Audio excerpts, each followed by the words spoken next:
A criança que ia morrer e foi salva pelo sim de um estranho Mateus tinha apenas 9 anos, mas corria como se o mundo fosse dele. O campinho de terra batida no fim da rua era seu estádio particular. As traves improvisadas com chinelos, as risadas dos amigos, a bola gasta que já perdera o brilho, tudo aquilo era palco dos maiores campeonatos que ele poderia imaginar. Quando driblava 2 colegas e chutava para o gol, levantava os braços como se estivesse diante de milhares de torcedores. "É gol do Mateuzinho, o futuro craque da seleção!" gritava um dos amigos, arrancando aplausos improvisados. Carolina, sua mãe, observava de longe, apoiada na cerca de madeira que mal se equilibrava. Trabalhava como diarista em 3 casas diferentes, mas sempre arrumava um jeito de aparecer no campinho, nem que fosse por alguns minutos, só para ver o filho sorrir. "Um dia eu vou jogar num estádio de verdade, mãe. Você vai estar lá na arquibancada, gritando meu nome. E eu vou levar uma faixa bem grande. Vai, Mateus, orgulho da mamãe", respondia Carolina, rindo com lágrimas escondidas. Era um menino comum, cheio de sonhos grandes demais para a realidade pequena em que vivia. À noite, ajudava a mãe a lavar a louça e depois ficava rabiscando camisas de futebol em folhas de caderno. Tinha uma coleção de desenhos de uniformes que inventava, cada um com o nome dele nas costas e o número 10 estampado. Mas aos poucos, o corpo começou a dar sinais que não combinavam com a vitalidade da infância. Primeiro foi o cansaço inexplicável. Mateus, que sempre corria até perder o fôlego, começou a pedir para parar mais cedo. Depois vieram as febres repentinas, os hematomas nos braços e pernas que apareciam sem queda, sem chute, sem motivo aparente.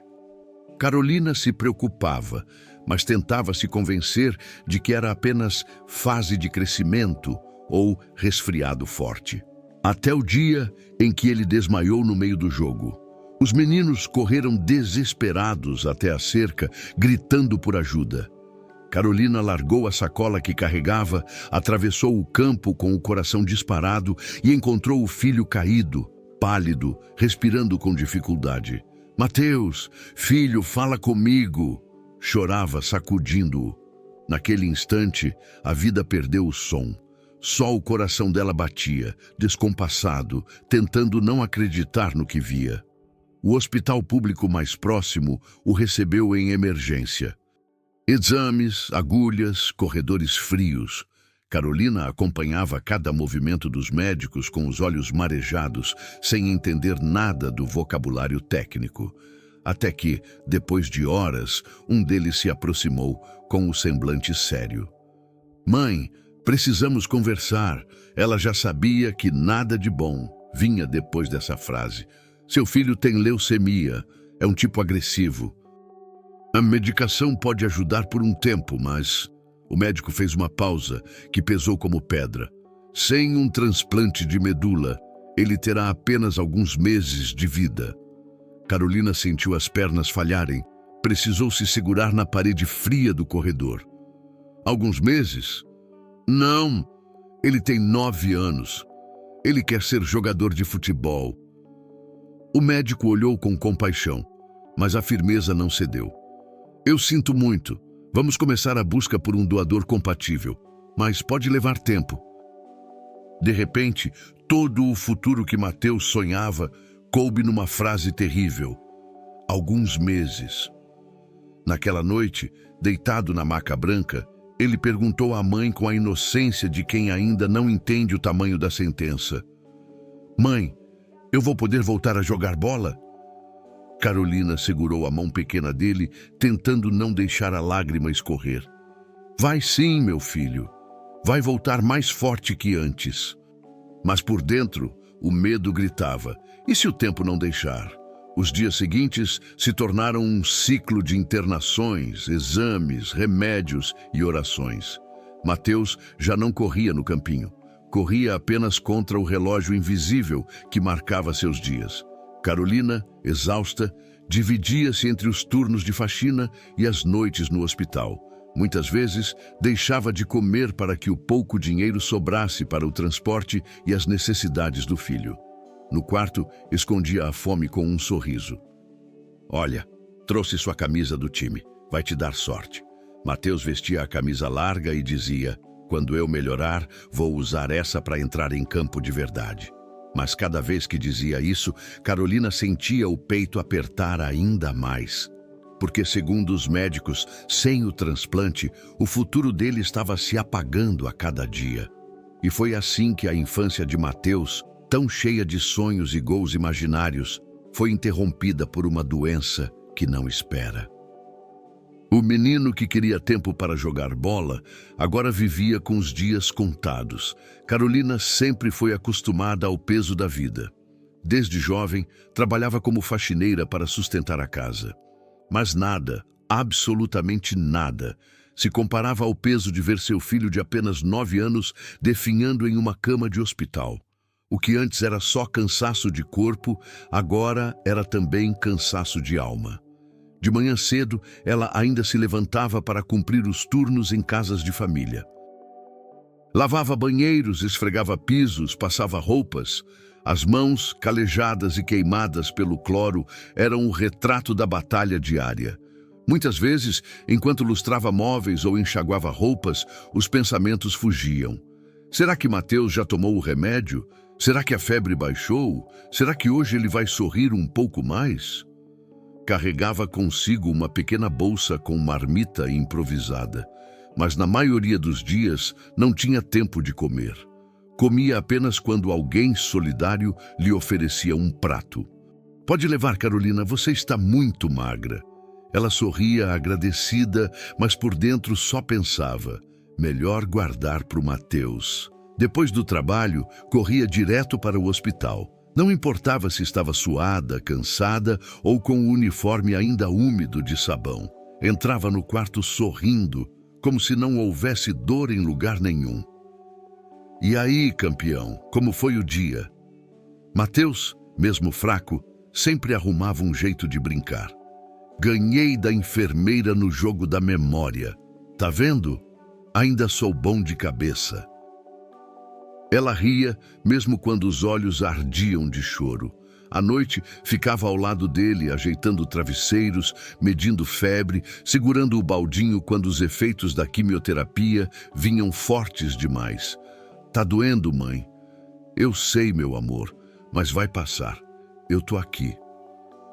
No silêncio da madrugada, quando Mateus finalmente dormia, Carolina se encolhia na poltrona do acompanhante e desabava em oração. Meu Deus, não deixa meu menino ir embora. Se for preciso, leva meus anos de vida, mas dá mais tempo para ele. Por favor. O dinheiro era outro fantasma constante. As contas acumulavam, a geladeira em casa ficava quase vazia. Vizinhos ajudavam quando podiam, levando arroz, feijão, pão. Uma vizinha chegou a organizar uma vaquinha pequena para ajudar nas passagens até o hospital. Carolina, orgulhosa, hesitava em aceitar, mas cedia pela vida do filho. Em cada casa onde trabalhava, deixava escapar um pedaço da história. Meu filho está doente, leucemia, precisa de transplante. Alguns clientes apenas balançavam a cabeça com um "sinto muito".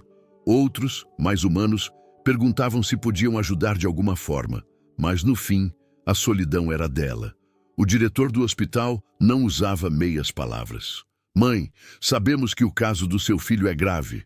Sem doador compatível é uma questão de tempo. Essas palavras ecoavam como sentença, mas Carolina nunca deixava Mateus ouvir. Para ele, o discurso era outro. Estamos na fila, filho. O doador vai aparecer. É só questão de dias. E ele acreditava. Em alguns momentos, a dor escapava. Uma vez, quando Carolina chegou em casa depois do hospital, encontrou o quarto vazio, com os brinquedos espalhados. Sentou-se no chão e chorou como criança. O silêncio da casa sem Mateus parecia gritar. Foi nesse dia que decidiu: não vou me permitir fraquejar na frente dele. Ele precisa da minha força, não da minha dor. E assim seguia. De dia, limpava casas para garantir o mínimo. De tarde, corria ao hospital para ser mãe e enfermeira. De noite, se tornava guerreira em oração.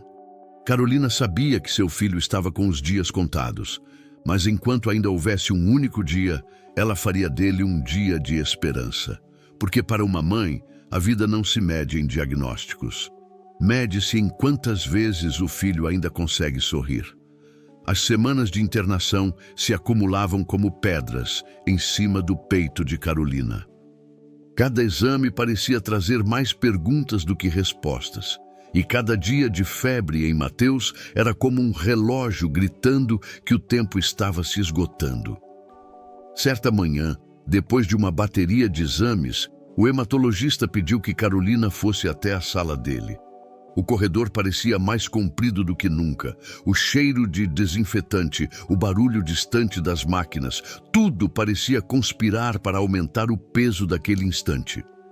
Sentada diante do médico, ela segurava as próprias mãos, já calejadas e trêmulas. Ele ajeitou os óculos, abriu uma pasta de exames e respirou fundo. Dona Carolina, os resultados confirmam o que já suspeitávamos. O tratamento inicial não está surtindo o efeito esperado. Ela fechou os olhos por um instante. Já sabia que nada de bom vinha depois disso. E o que isso significa, doutor? Significa que chegamos ao ponto em que o transplante de medula óssea é a única opção real para salvar o seu filho.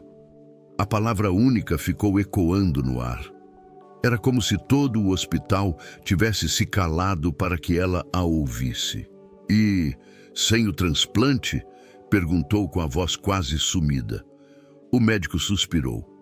Sem o transplante, ele terá apenas alguns meses de vida. Não há mais nada que possamos fazer além de cuidados paliativos. Carolina sentiu a respiração falhar. Agarrou a borda da mesa como se fosse desmaiar. As lágrimas vieram sem pedir licença. Não, doutor, ele é só uma criança. Ele ainda nem começou a viver. O médico abaixou o tom, tentando suavizar. Eu sei, mas ainda há esperança. O problema é que encontrar um doador compatível é difícil. Pode levar semanas, meses. Às vezes não acontece. Mas vamos iniciar a busca imediatamente. Há bancos de medula no país inteiro. Se alguém for compatível, nós avisaremos a senhora. Carolina enxugou as lágrimas com o dorso da mão. Então existe uma chance? Sim, uma chance pequena, mas existe. E às vezes uma chance é tudo o que precisamos. Saiu da sala como quem carrega o peso do mundo. No corredor, encostou-se à parede e deslizou até quase sentar no chão. Chorou baixinho, escondida para que Mateus não a visse. Quando voltou ao quarto, o menino estava desenhando um campo de futebol em seu caderno. Olha, mãe, fiz o time todo. Esse sou eu, ó, com a bola no pé. Carolina forçou um sorriso, mesmo com o rosto ainda molhado. Tá lindo, filho. Você vai jogar mesmo. Só precisa esperar a gente encontrar a pessoa certa que vai te ajudar a ficar forte de novo. Mateus arregalou os olhos curioso. Uma pessoa? Quem? Ela acariciou os cabelos dele e respondeu com ternura. Um doador. Alguém que tem a chave certa para sua vida. E a gente vai achar essa pessoa. Naquela noite, quando Mateus adormeceu, Carolina se ajoelhou ao lado da cama e rezou como nunca havia rezado antes. Senhor, eu sei que o médico disse que é difícil, que talvez demore, mas o Senhor é dono do impossível. Por favor, apressa o coração certo, a pessoa certa. Não deixe meu menino ir embora, eu só preciso dessa chance. Foi nesse momento que a esperança mudou de forma. Não era mais esperança de que o tratamento comum funcionasse. Agora era a esperança de que, em algum lugar do mundo, existisse um desconhecido com a resposta para a vida de Mateus. Os dias passaram a ter um peso diferente. Já não eram apenas manhãs e noites, eram contagens regressivas. Cada amanhecer era um lembrete cruel de que Mateus precisava de um doador e que até aquele momento nenhum havia sido encontrado. Carolina tentava transformar a rotina no hospital em algo suportável. Levava gibis usados que conseguia com vizinhos, inventava jogos de adivinhação, contava histórias de quando Mateus era bebê. Tudo para que ele não percebesse a angústia que lhe devorava por dentro. Mas Mateus, mesmo criança, era sensível demais para não perceber. "Mãe, você acha que o doador vai me achar a tempo?" perguntou certa noite enquanto o soro pingava devagar na veia fina. Carolina engoliu seco, apertou a mão pequena dele e respondeu com firmeza: "Vai sim, meu filho. Deus já sabe quem é. Só está preparando o momento certo." Mas por dentro, o eco era outro. E se não houver momento certo? As semanas viraram meses. O médico vinha com notícias, mas nenhuma definitiva. Infelizmente, nenhum resultado compatível até agora. Continuamos tentando. Era sempre a mesma frase. A cada vez, Carolina sentia como se uma porta se fechasse. A saúde de Mateus se deteriorava. O menino que sonhava ser jogador agora mal conseguia caminhar do leito até a janela. Sua pele, antes bronzeada do sol dos jogos, agora estava pálida, marcada por hematomas. Os cabelos caíam em tufos por causa da quimioterapia, mas ele tentava sorrir para não preocupar a mãe. "Tá vendo, mãe? Agora fico mais aerodinâmico para correr mais rápido." Carolina segurava a risada, mas as lágrimas vinham quando ele dormia. Houve dias em que ela quase desmoronou. Uma vez, voltando do trabalho, encontrou o quarto escuro e Mateus encolhido na cama, sem forças até para brincar. Sentou-se ao lado dele e chorou baixinho, pedindo perdão por não poder fazer mais. "Desculpa, meu filho. Desculpa por não poder tirar isso de você." Ele, mesmo frágil, abriu os olhos e murmurou: "Não chora, mãe. Eu sei que você está lutando. Eu também estou lutando." A espera não era só dentro do hospital. Fora dele, Carolina enfrentava outra batalha. Explicar para familiares e vizinhos o que acontecia. Muitos ofereciam palavras de consolo, mas poucos compreendiam de verdade.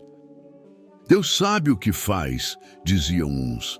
"Já tentou um tratamento natural?" perguntavam outros. Ela apenas acenava, cansada de repetir que não era tão simples. O que Mateus precisava não estava em chás nem simpatias. Estava em alguém, em algum lugar, que tivesse dentro de si a resposta para a vida dele. E havia o peso da incerteza. A cada ligação do hospital, o coração disparava. Talvez fosse a notícia tão esperada, mas invariavelmente era apenas mais uma atualização sem esperança. Mateus, entretanto, mantinha algo que Carolina quase perdera: a fé. "Mãe, sabe o que eu sonhei? Que eu estava jogando bola de novo. Eu corria tão rápido que parecia que tinha asas." Carolina sorriu, mesmo com lágrimas nos olhos.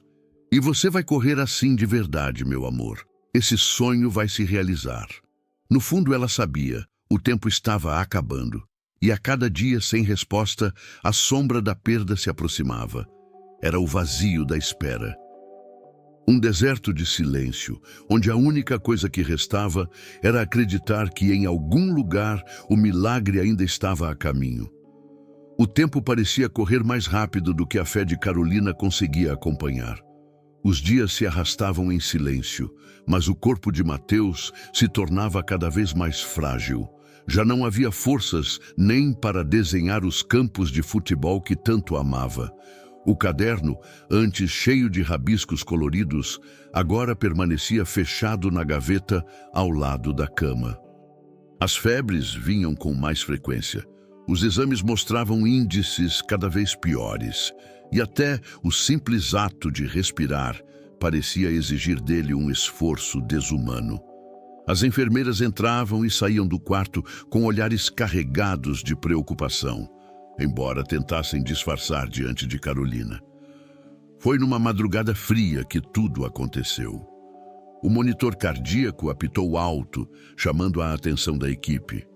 Carolina acordou assustada com os sons. Levantou-se de sobressalto da poltrona e viu seu filho arquejando, tentando puxar o ar como se estivesse se afogando em plena terra firme. Mateus! Filho, respira, por favor, respira! Gritava desesperada. Em segundos, enfermeiras e médicos tomaram o quarto. Pediram que Carolina se afastasse. Mãe, precisamos agir agora. Ele está em crise. Ela foi empurrada para o corredor, onde ouviu portas se fechando, vozes aceleradas, comandos médicos que mais pareciam outra língua. Tudo o que podia fazer era chorar, com as mãos no rosto, implorando a Deus em sussurros entrecortados. Depois de minutos que pareceram horas, o médico saiu com o semblante grave.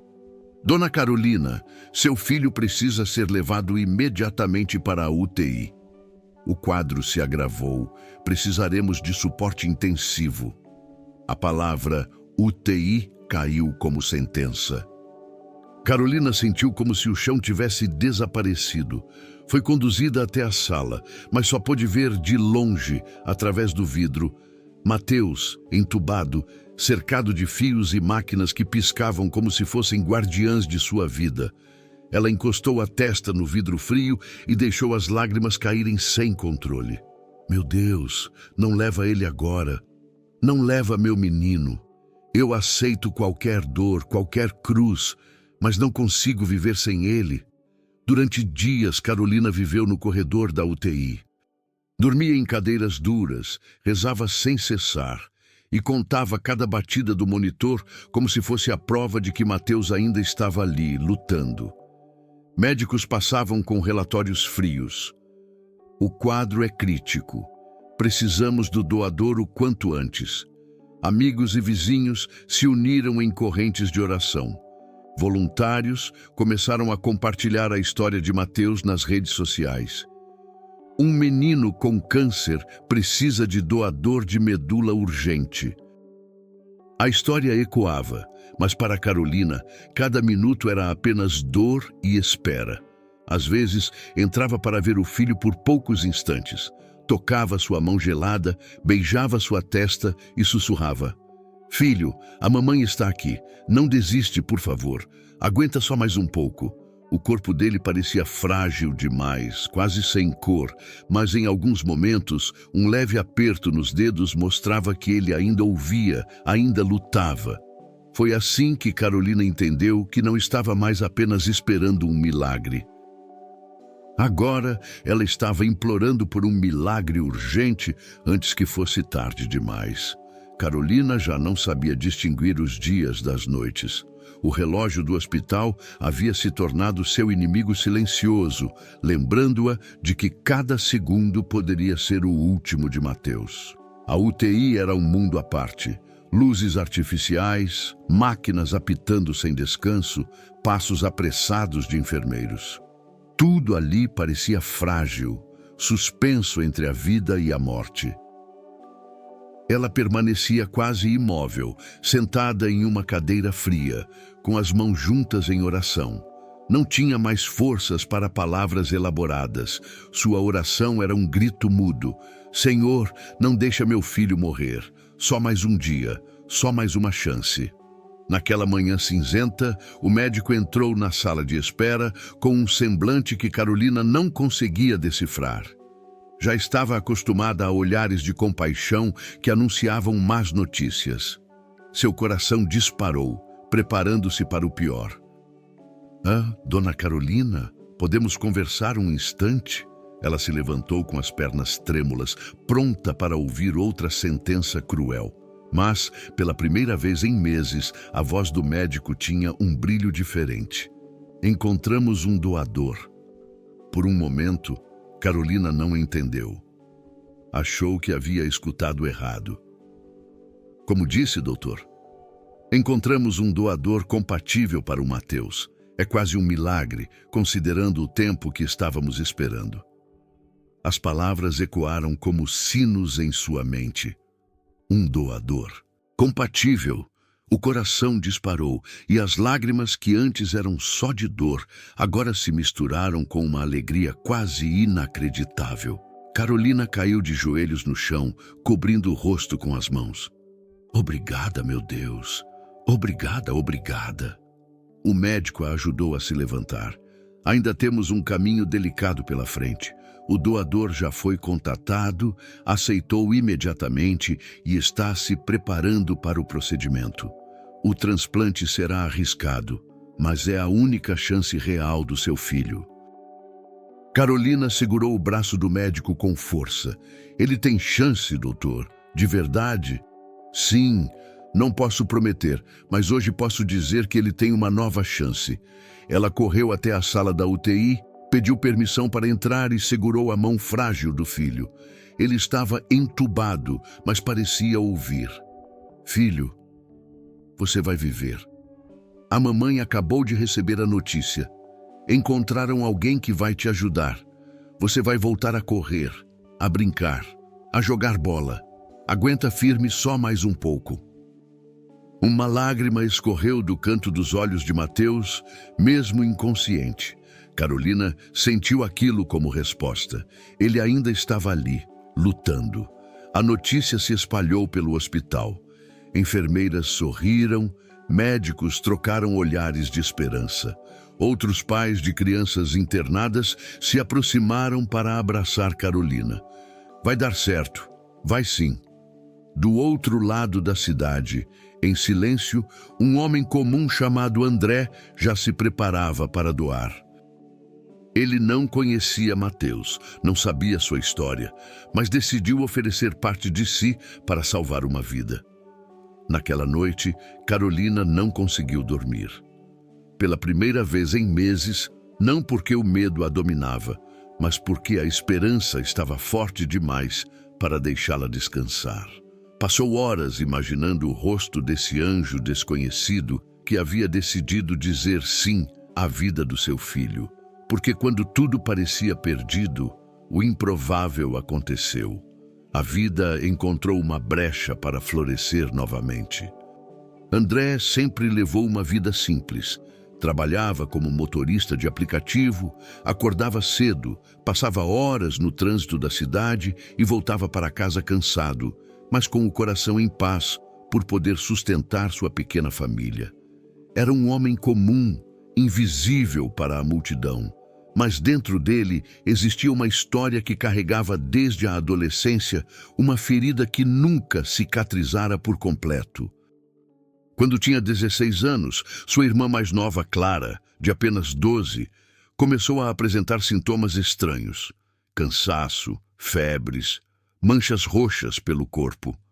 A família acreditava que era apenas anemia, mas a realidade veio como um golpe: leucemia. A mesma palavra que anos depois ameaçaria a vida de Mateus. André se lembrava como se fosse ontem das longas noites no hospital, das tentativas desesperadas de encontrar um doador.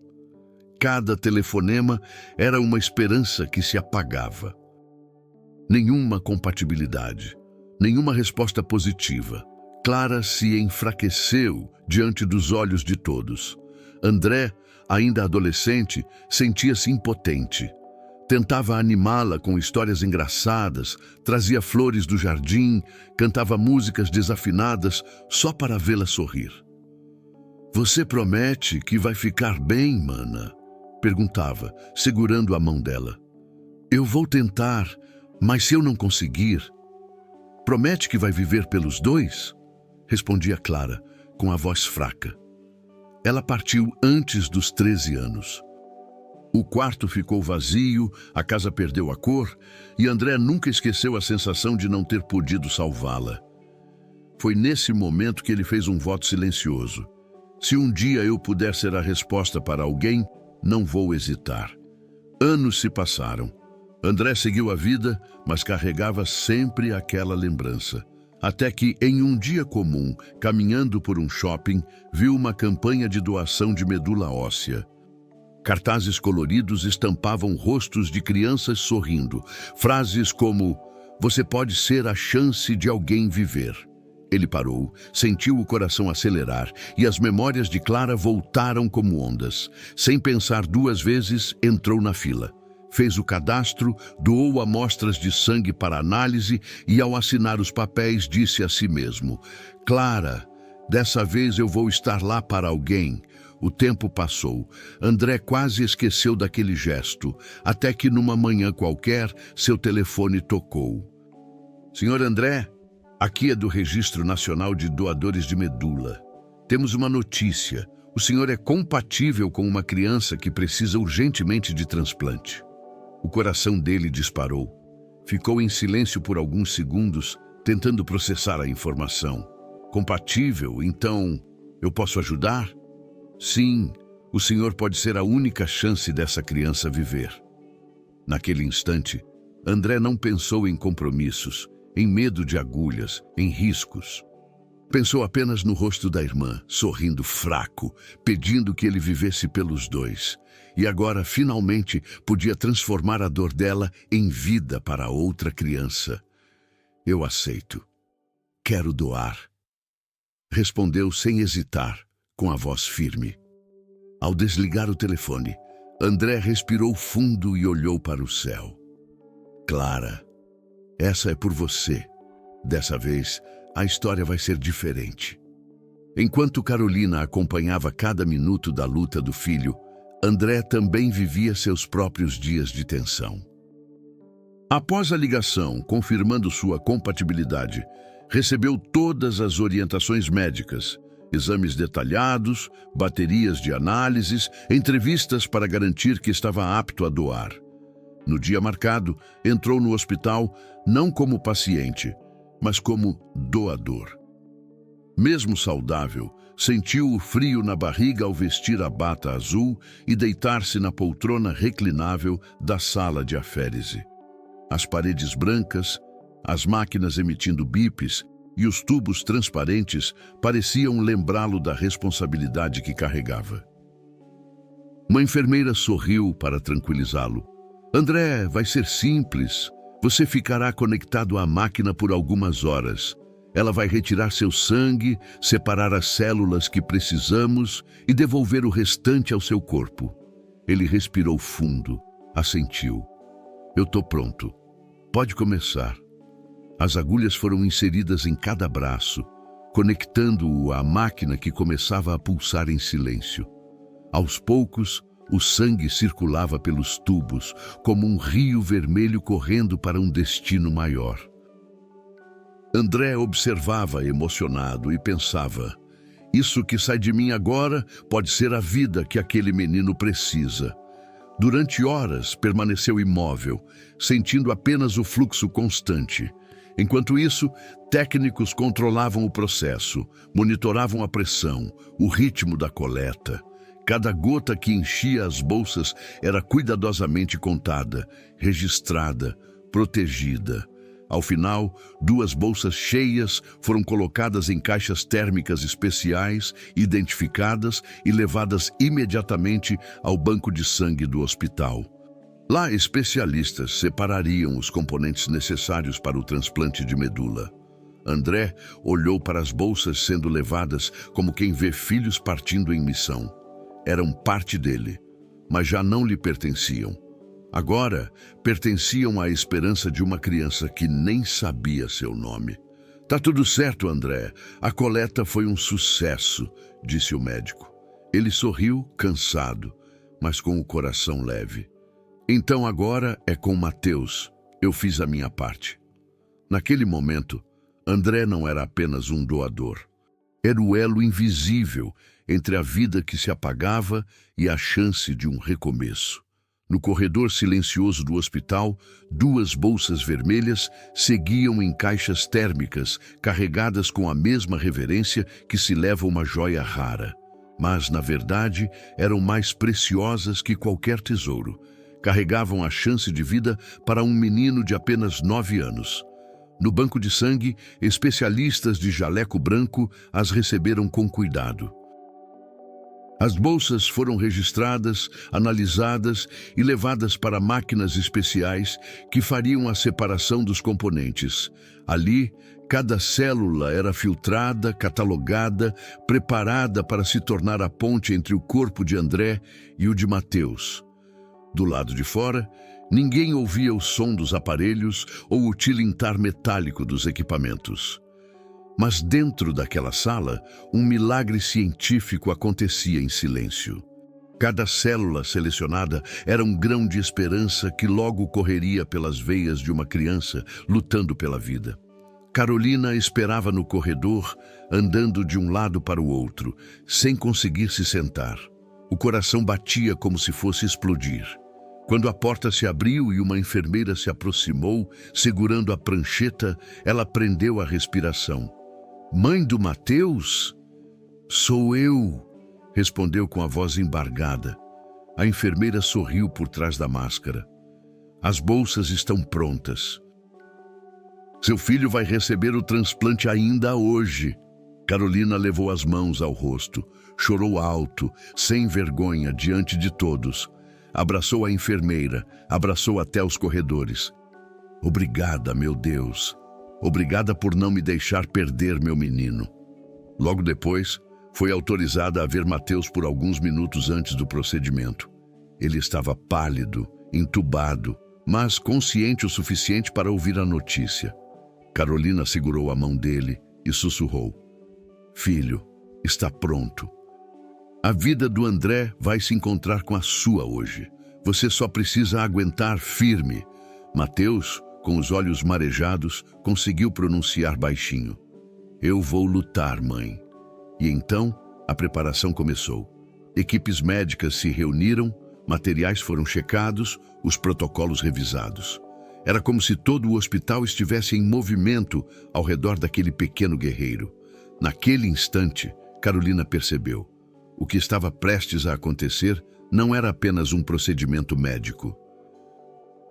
Era um encontro sagrado entre o que a ciência podia fazer e o que a fé nunca deixou de acreditar. O relógio do hospital marcava o início de uma nova história. Dentro da sala preparada para o transplante, o ambiente era solene. Equipamentos prontos, médicos alinhados, enfermeiras atentas a cada detalhe. Não era apenas mais um procedimento. Todos sabiam que ali se decidia o futuro de uma criança. Mateus, deitado na cama, parecia ainda menor do que realmente era. Os fios conectados ao seu corpo, os monitores apitando em ritmo compassado, tudo mostrava sua fragilidade. Carolina, vestida com avental e máscara, pôde entrar apenas por alguns instantes antes do início. Segurou sua mão e sussurrou com a voz embargada: "Meu amor, hoje é o dia em que Deus vai colocar vida nova dentro de você. Aguenta firme porque a vitória já está chegando." Os olhos de Mateus se abriram devagar. Apesar do cansaço, havia neles uma centelha de coragem. "Eu vou voltar a jogar bola, mãe." Carolina sorriu entre lágrimas. "Vai sim, filho, e eu vou estar na arquibancada." A equipe médica iniciou o processo. As bolsas, cuidadosamente preparadas no banco de sangue, foram conectadas ao acesso venoso. O líquido vermelho começou a descer lentamente pelo tubo transparente, gota a gota, até se encontrar com as veias frágeis de Mateus. Carolina observava de fora, com as mãos trêmulas unidas em oração. Cada gota que caía era como uma promessa que se cumpria. Era a vida de André, atravessando o espaço invisível para se fundir ao corpo de seu filho. O médico responsável explicou em voz baixa, quase como se falasse a uma família: "É como se plantássemos uma semente nova dentro dele. Agora precisamos esperar que essa semente crie raízes, que o corpo aceite e floresça." O silêncio dominava a sala, quebrado apenas pelo som das máquinas. Carolina sentia o coração acelerar a cada minuto. Era como assistir o tempo suspenso entre o tudo e o nada.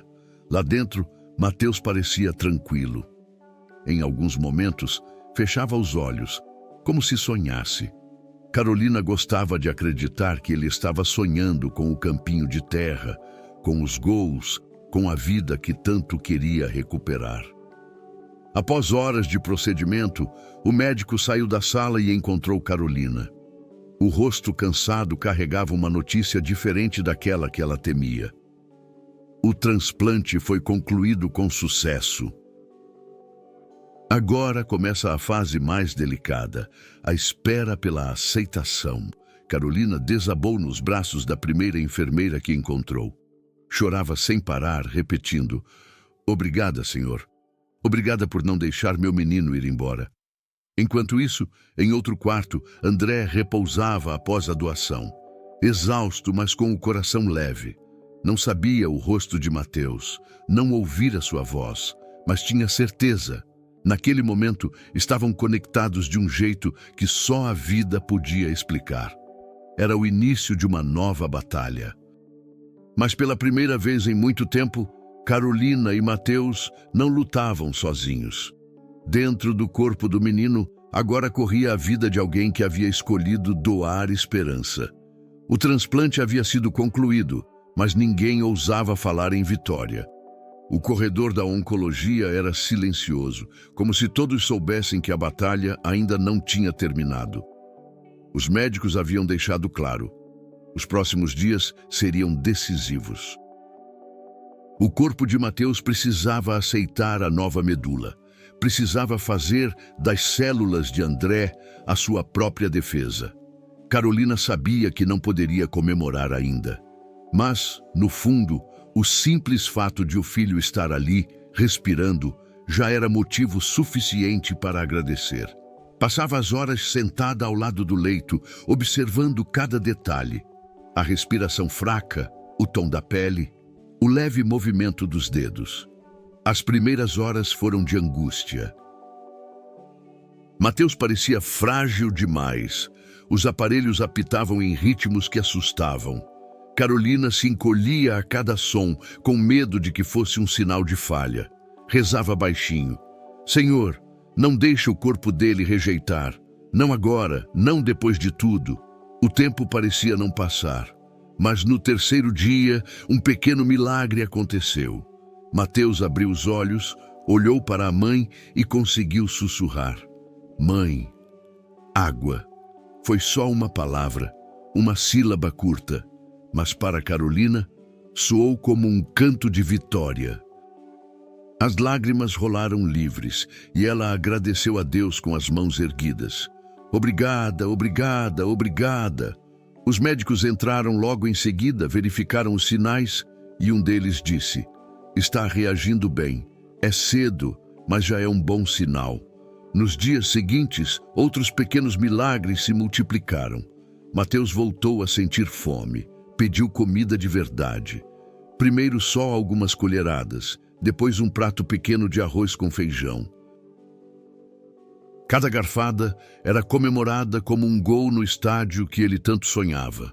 Os exames começaram a mostrar melhoras discretas. As plaquetas subiam, a febre diminuía, os hematomas já não se espalhavam como antes. Cada resultado positivo era como uma nova chance escrita em números. Carolina continuava atenta a cada detalhe. Dormia pouco, se alimentava menos ainda, mas não desgrudava do filho. Passava as madrugadas em oração, agradecendo pelas pequenas vitórias do dia.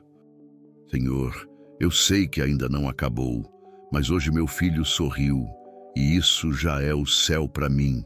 Mateus, mesmo frágil, começou a recuperar também a esperança. Pedia papel e lápis e logo voltou a desenhar. Dessa vez, não eram campos de futebol, mas bolas voando alto, sempre atravessando o gol. Embaixo, escrevia com letras tortas: "Eu vou voltar." A equipe médica se impressionava. "Ele tem uma força rara.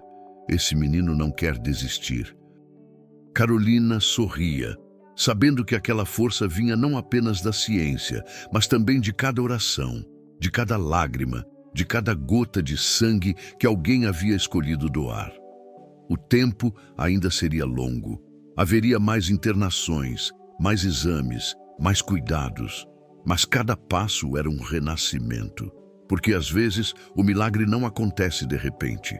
Ele vem em pequenas doses, nos sussurros de uma criança pedindo água, em um sorriso tímido, em um desenho feito com mãos cansadas. E cada sinal desses é a prova de que a vida, mesmo ferida, insiste em florescer. Os dias seguintes ao transplante foram contados em exames e suspiros. Primeiro veio a notícia sussurrada no corredor: enxertia em curso. Depois, um gráfico com linhas tímidas apontando para cima. Por fim, o parecer que Carolina guardou, dobrado dentro da Bíblia, como quem guarda uma fotografia do futuro. Resposta hematológica favorável. Não era alta, não era fim. Era o começo de um recomeço. Quando a equipe considerou que o risco de infecção havia diminuído o suficiente, o hospital propôs algo simples e sagrado: um encontro. Havia protocolos: sala arejada, máscaras, álcool, tempo limitado. Nada de abraços demorados, mas mesmo assim, o coração de Carolina bateu como se fosse um casamento. Mãe, é hoje? Mateus perguntou, sentado na beira do leito de pijama liso e meias de listras. É hoje, meu amor. Hoje a gente olha nos olhos de quem disse sim para sua vida. André chegou antes do combinado.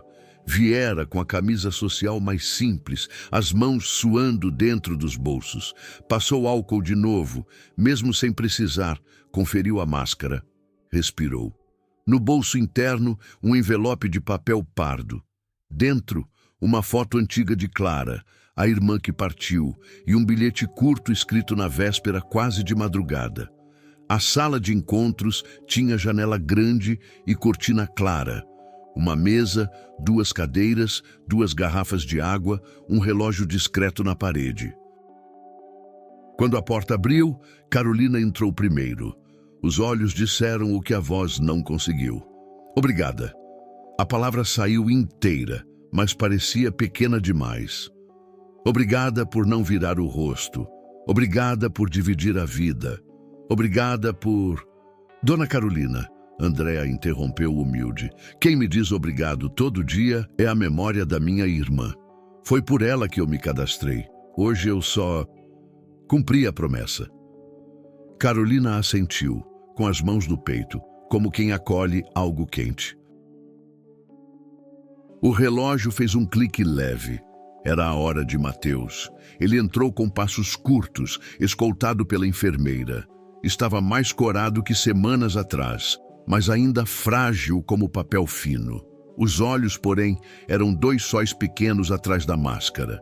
Ficou diante de André, segurando um desenho que vinha protegendo desde manhã. Um campo de futebol. À esquerda, um menino magro correndo. À direita, um adulto parado ao lado da linha do meio, com uma mão no peito e outra estendida. No centro, em letras infantis, obrigado por soprar meu fôlego. Você é o André? Ele perguntou, ajeitando a máscara com o punho. Sou campeão. Posso te chamar de tio? Pode. Eu ia me sentir honrado. Mateus entregou o desenho com cuidado exagerado, como quem entrega cristal. André recebeu como quem recebe sacramento. Os dois ficaram se olhando por um tempo que não se mede. Havia ali reconhecimento de espécie rara, vida reconhecendo vida. Eu não sei jogar bola, André confessou rindo com os olhos, mas eu vim preparado. Tirou do bolso um chaveiro pequeno já gasto, uma chuteira em miniatura. Era da minha irmã. Ela dizia que o mundo cabia na ponta do pé quando a gente corria pelo que amava. Eu trouxe para você. Não é presente caro, é lembrança com pressa de continuar. Mateus segurou a chuteirinha como quem segura um amuleto. Carolina prendeu o choro com os dentes. A enfermeira discretamente virou o rosto para a janela. Tio André? Mateus perguntou num sussurro que atravessou a máscara. Doeu te doar? Menos do que doía imaginar você sem essa chance.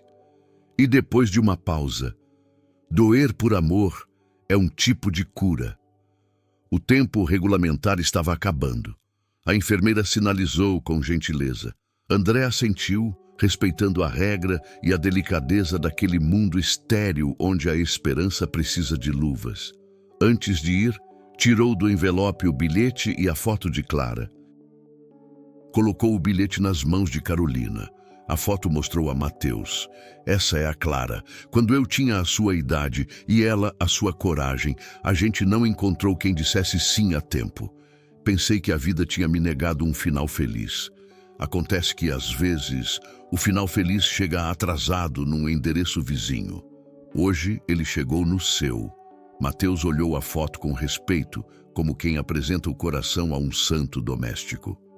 Eu prometo jogar por mim e pela Clara. Promessa aceita, André sorriu, e algo da adolescência dele pareceu voltar por um segundo. A despedida foi um aceno contido, um toque de cotovelos, um fica bem que não precisava de verbos no futuro. Quando André saiu, deixou do outro lado da porta um rastro de silêncio bom, desses que só aparecem depois que a palavra certa foi dita. Carolina sentou-se ao lado do filho.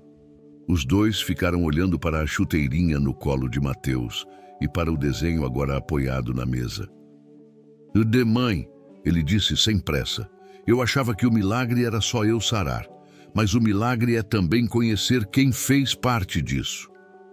O milagre é a gente saber agradecer do jeito que a vida merece", ela respondeu, passando a mão nos cabelos curtos do menino. Naquela noite, Mateus dormiu com a miniatura de chuteira na mão. Sonhou com gramados grandes e arquibancadas cheias, mas o detalhe que ele mais lembraria ao acordar não era o gol, nem a comemoração. Era a linha do meio, onde um homem simples ficava parado, mão no peito, outra estendida, como no desenho. Ali, onde os jogos começam de novo, ele reconheceu o lugar exato onde sua vida recomeçou. E assim, sem fanfarra, a história encontrou o seu ponto de encontro. O sim de um estranho costurando o amanhã de uma criança. De um lado, dor que virou promessa. Do outro, promessa que virou fôlego. No meio, uma família inteira aprendendo a dizer obrigado com a própria vida. O reencontro entre Mateus e André não foi apenas um encontro de vidas, foi também a semente de um movimento maior. Carolina percebeu isso na mesma noite em que o filho, já mais forte, lhe disse: "Mãe, eu quero que outras crianças também tenham a mesma chance que eu tive. Eu não quero ser o único a ganhar esse presente."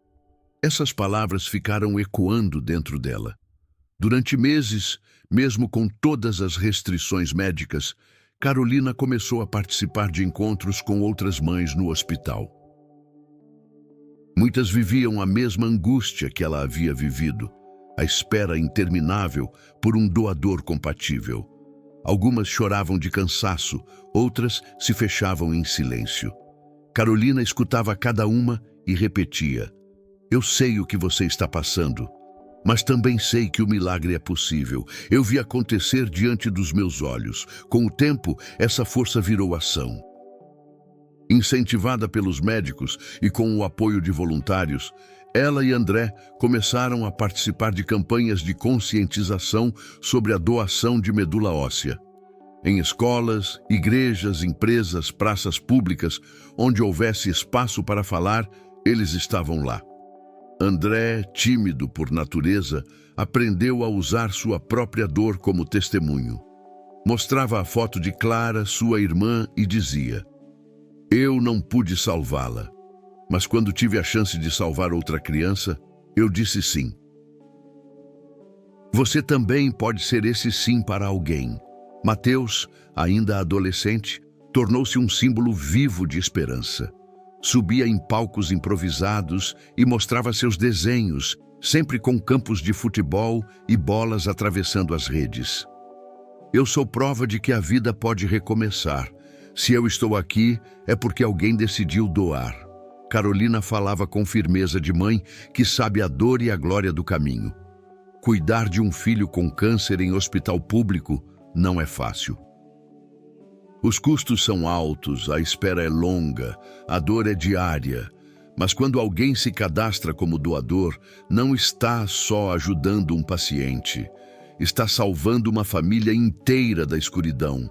Com o tempo, a história deles ganhou espaço em jornais locais, programas de rádio, até na televisão. Uma frase se repetia em cada reportagem: doar é multiplicar vidas. E foi assim que um gesto simples, o cadastro de André anos antes, virou um legado.